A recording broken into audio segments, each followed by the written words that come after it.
Hey guys, my name is Jonathan Reich. I'm a licensed CPA in the state of Louisiana, and today I wanted to talk to y'all a little bit about credit card reconciliations. And if you don't know what that is, hold on because I'm going to explain it to you. If you're running a business, you obviously want to have accurate financials so you can see how your business is doing. Are you making money? Are you losing money? What's your pain points? Where's most of your money coming in the door from? And so you have to have accurate financials for that information. And step one of having accurate financials is doing a bank reconciliation. You might say, okay, I'm a little bit more familiar with that.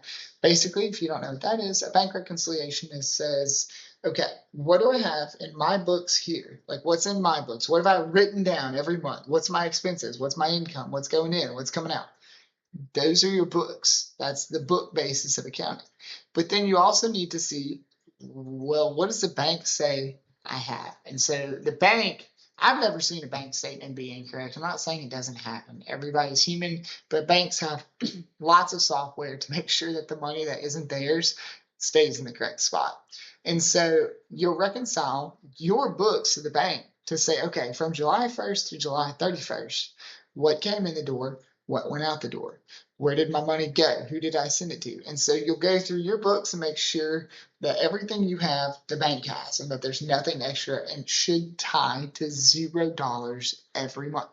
If it's not tying to $0, you've got a problem. And so that's what a bank reconciliation is. And by that logic, a credit card reconciliation is equally as important because you may spend tons of money on your business card. You'll need to do the same thing, but credit card reconciliations burn me up just a little bit more than bank reconciliations because they're a little bit more nuanced. Typically, a bank statement's going to have a cutoff that is the last business day of the month. It's going to run from the 1st to 31st, or in the case of February, the 1st to 28th, or maybe April, the 1st to 30th, and then that's it. Like if the 29th is a Friday, the 30th gets nothing, the 31st gets nothing. It's just the cutoff is the 29th. And so credit cards can be a little tricky though, because typically their statement cycles are 30, 31, 28 days, depending on the bank. And so your credit card cycle might end the 20th, for instance. And then you have this thing called pending charges. And so if I go buy a box of peanut M&Ms from the Walmart gas station, I swipe my Capital One MasterCard and I'm like, ooh, a $2 box of M&Ms. If I buy that on the 29th, you would expect to see it in that month. Well, not with a credit card because it's going to sit pending for a day or two. And so that just kind of muddles the whole thing. And then APIs will push that data over. Maybe there's a cutoff of 2 o'clock on a Wednesday on the last day of the billing cycle. I've seen some transactions on a credit card statement will clear on that last day and then others won't. And so it's just nuance. It can be a little confusing. So with that, it is so important to have a good automatic credit card reconciliation software. And today I'm going to walk you through on how to do one of those using Puzzle. And there are other softwares out there that can do it. QuickBooks comes to mind for everybody.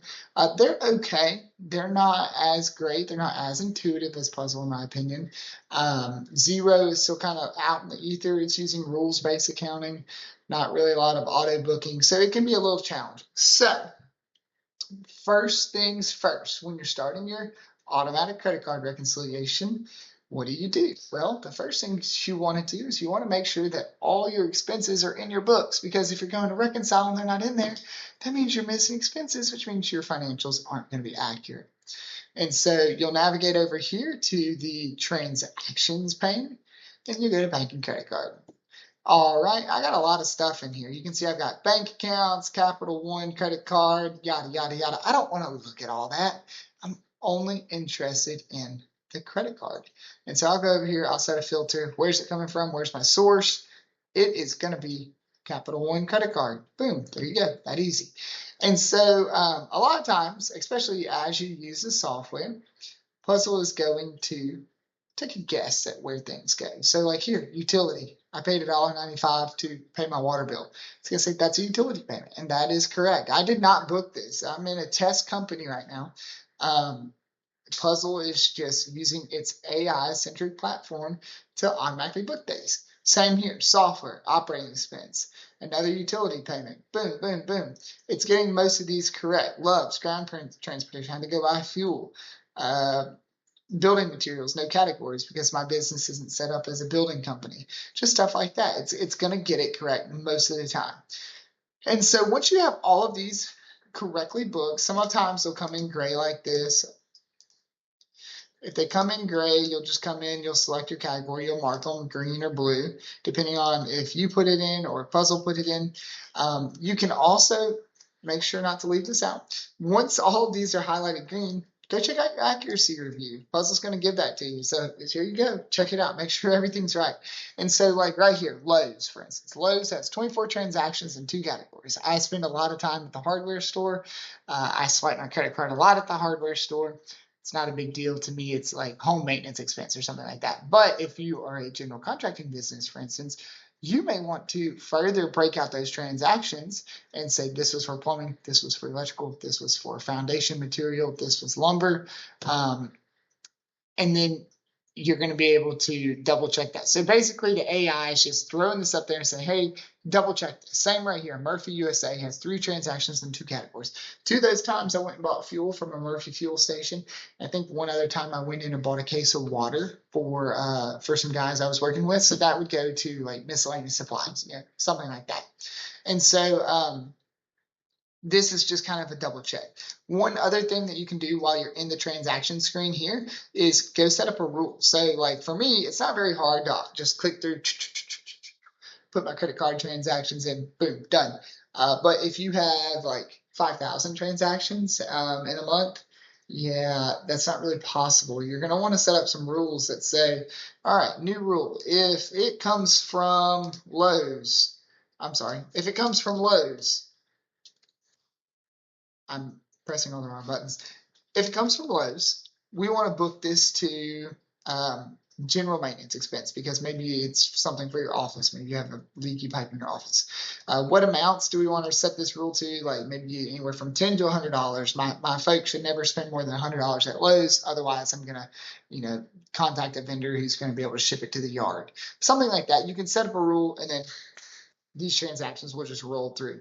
Pretty nice. And so that kind of takes a lot of the burden off your shoulders. So once you have all your credit card transactions booked, then what? You're done. No, I'm just kidding. It's not that easy. It's never that easy. But you're almost done if you're using Puzzle. And so once you have everything booked, you're going to go over here to the accounting tab and you're going to drop down to reconciliations. It's funny that they hit it there because most business owners I find aren't doing reconciliations. And so they put it under the accounting tab just for me. All right. So I don't want to look at any of these bank accounts. I want to look at the credit card. All right. And so here it's going to say, all right, you've got a reconciliation. Here's your ending balance. Let's click resume. And so what you're going to be looking for is you want everything booked. You're going to look at your credit card statement and make sure you have nothing. It's a 1-for-1. And so in my instance, it is a 1-for-1 because I have every transaction from the credit card through my accounting period loaded and it ties out to my ending balance on the credit card. And so it's that easy. So my difference is $0. It should always be $0. If it's 1 cent off, something's wrong. You've misbooked something didn't get ported over, you have an odd cutoff date, something has happened. And Puzzle does a pretty good job of making sure that doesn't happen, but right now it's $0. You can see all these transactions here have been booked under the transaction screen. They're sitting in the credit card general ledger account. And all I have to do is hit that button. And now we're actually done. It's going to create a reconciliation report. And so next time you drill into it, you can say, oh, it was last reconciled. Here it is. You can view the summary. And it's as simple as that. That's how you do a credit card reconciliation using a decent automatic credit card reconciliation software. Nothing to it. I would definitely make sure that you're also doing the same thing for your bank accounts. Puzzle is pretty much the same way for your bank account reconciliations. All accounting softwares are going to have a bank reconciliation module. They may not all have a credit card reconciliation module, and so that is something that you're going to want to pay attention to. But anyway, guys, that's how you do an automatic credit card recon. Thanks for watching. I hope you learned something.